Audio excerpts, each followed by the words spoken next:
வாங்கோ வாங்கோ, உங்கள நான் இப்ப ஒரு இடத்துக்கு கூட்டிக் கொண்டு போக போறேன். நேர பயணம் மாதிரி நினைச்சுக்கோங்க.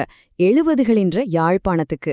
அங்க ஒரு கிராமத்து வீதியில அந்தி சாயிர நேரத்துல புழுதி பறக்க கிரிக்கெட் விளையாடின அந்த பொடியலின்ற நிலவுகளுக்குள்ளால நாம ஒரு காலத்தின்ற மனசையே திரும்பி பார்க்க போறோம். வாங்க போவோம். பாத்தீங்களா? இதுதான் இதுதான் இந்த முழுசும் கதைக்கப் போற விஷயத்தின்ற திறப்பு. இது வெறும் கிரிக்கெட் விளையாட்டு சம்பந்தமான ஒரு விவரணம் இல்ல. இல்லவே இல்ல. இது ஒரு காலத்தின்ற, ஒரு தலைமுறை என்ற நெஞ்சுக்குள்ளிருந்து பிரிக்கவே முடியாத ஒரு ஆழமான ஞாபகப் பதிவு. சரி, இப்ப எல்லாரும் அந்த காட்சிய உங்க மனக்கண்ணுல கொண்டு வாங்க பாப்போம். அந்திச் சூரியன்ற அந்த பொன்னிற வெயில் முழு இடத்தையும் அப்படியே மெதுவா நனைய வைக்குது. காத்துல அசையிற பனையோலைகளின்ற சலசலப்பு ஒரு மெல்லிய சங்கீதம் மாதிரி காதுக்குள்ள கேக்குது. ஆனா அந்த அமைதிய கலைச்சு கொண்டு ஒரே சிரிப்பும் கூச்சலுமா அந்த பொடியல் விளையாடத் தொடங்குறாங்க. பாருங்கோ, அவைகளுக்கு மெல்பர்ன் கிரிக்கெட் மைதானமெல்லாம் அந்த பொழுதி படிஞ்ச வீதிதான். அதுக்கும் தனியா சட்டதிட்டங்கள் இருந்ததுங்க. ஒரு பக்கம் இருக்கிற கல்மதிலுக்கு மேலால போனா பவுண்டரி. பந்து உருண்டு போய் ஆர் வீட்டு வாசலுக்குள்ள போனாலும் யோசிக்கிறதுக்கே இடமில்ல, ஆட்டோமேட்டிக் அவுட். அதுவே பக்கத்து வளவுக்குள்ள இருக்கிற கிணத்துக்குள்ள பந்து விழுந்தா இருக்கே, அடையப்பா, அது வெறும் சிக்ஸர் இல்ல, அது 6 அண்ட் அவுட். அவேன்ற உலகத்துக்கு இதுதான் உலகக்கிண்ண விதிகள். இந்த மைதானத்துக்கு உயிர் கொடுத்ததே அங்க விளையாடின வீரர்கள்தான். ஆனா அவைகள் வெறும் சின்ன பொடிகள் இல்ல. அவின்ற மனசுக்குள்ள அவைகள்தான் அந்த காலத்தின்ற மாபெரும் கிரிக்கெட் நட்சத்திரங்கள். கேட்டிங்களா அந்த பேச்ச? இது சும்மா விளையாட்டுக்கு சொல்றதில்ல. அந்த ஒரு நிமிஷம் அந்த பொடியன் தன்னை உண்மையிலேயே கவாஸ்கராவே உணர்றான். இன்னொருத்தன் கபில்தேவ் மாதிரி ஓடி வந்து பந்து போடுறான். அவைகள் தங்களுக்கு பிடிச்ச ஹீரோக்களாகவே அந்த நேரத்துல அங்க வாழ்ந்தாங்க. இப்ப இந்த ஒப்பீட்டை நல்லா பாருங்க. அவையிட்ட உண்மையில இருந்தது என்ன? ஒரு காஞ்ச பணமட்டை, பணங்கொட்டை, பின்ன 3 சாதாரண குச்சிகள். ஆனா அவைன்ற கற்பனையில அந்த மட்டை ஒரு விலையுயர்ந்த இங்கிலீஷ் வில்லோ மட்டையா மாறுது. பணங்கொட்டை நெருப்பு பந்தா சீறி பாயுது. நட்டு வச்சிருக்கிற அந்த 3 குச்சிகளும் உலக கிண்ணத்தின்ற வெற்றியை தீர்மானிக்கிற விக்கெட்டுகளா கம்பீரமா நிக்குது. இதுதாங்க குழந்தை பருவத்தின்ற மாயம். சரி, இப்ப வாங்க ஆட்டத்தின்ற வேகத்துக்குள்ள போவோம். அந்த மைதானத்துல நடக்கிற ஆரவாரத்தையும் அற்புதத்தையும் இன்னும் கொஞ்சம் கிட்ட போய் பாப்போம்.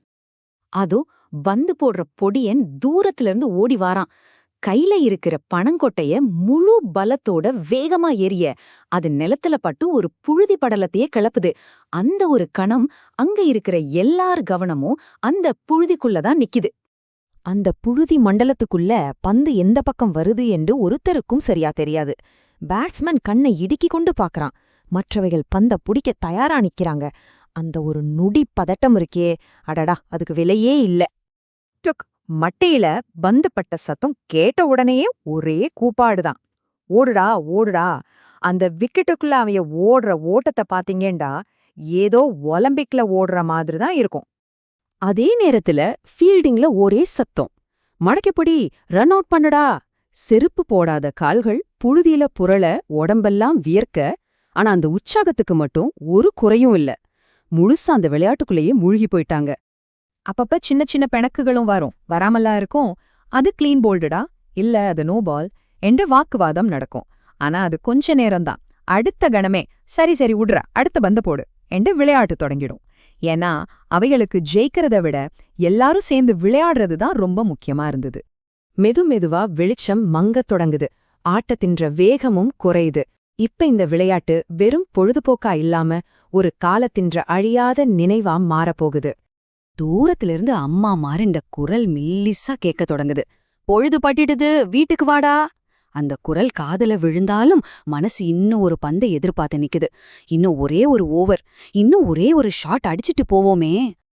இந்த முழு விவரணத்தின் சாராம்சமே இதுதான். உண்மையில அவையலிட்ட விளையாட பெரிய வசதிகள் ஒன்றும் இருக்கேல. ஆனா அவையலிட மனசு நிறைய விலைமதிக்க முடியாத கற்பனை இருந்தது. அத வச்சு அவையல் தங்களுக்கெண்டு ஒரு சந்தோஷமான உலகத்தையே உருவாக்கினாங்க. கடைசியா நல்லா இருட்டின பிறகு பந்து கண்ணுக்கே தெரியாம போனதும் ஒருத்தன் சொல்லுவான், சரி நாளைக்கு மிச்சத்தை பாப்போம். அந்த ஒரு வார்த்தையில அடுத்த நாளுக்கான எல்லா நம்பிக்கையும் எதிர்பார்ப்பும் அப்படியே அடங்கியிருக்கு. எல்லாரும் கலைஞ்சு போன பிறகு அந்த வீதி மறுபடியும் அமைதியாகிடும். ஆனா அந்த மண்ணுல, அந்த புழுதில அவைன்ற சின்ன காலடி தடங்களும் அவைன்ற சிரிப்புச் சத்தமும் அவைகள் கண்ட கனவுகளும் எப்பவும் அங்கேயே பதிஞ்சிருக்கும். இந்த கதை உங்களை எங்கே கூட்டிக் கொண்டு போச்சு? அந்த யாழ்ப்பாணத்து பிள்ளைகளுக்கு பனைமட்டை அவை என்ற கனவுகளின் ஆயுதமா இருந்தது. இப்ப நீங்க கொஞ்சம் யோசிச்சு பாருங்க. உங்களோட குழந்தை பருவத்தின்ற அந்த மறக்க முடியாத பனைமட்டை ஏது? இந்த சாதாரண பொருள உங்களோட கற்பனையால ஒரு அற்புதமான பொக்கிஷமா மாத்தி விளையாடினீங்க. யோசிச்சு பாருங்க.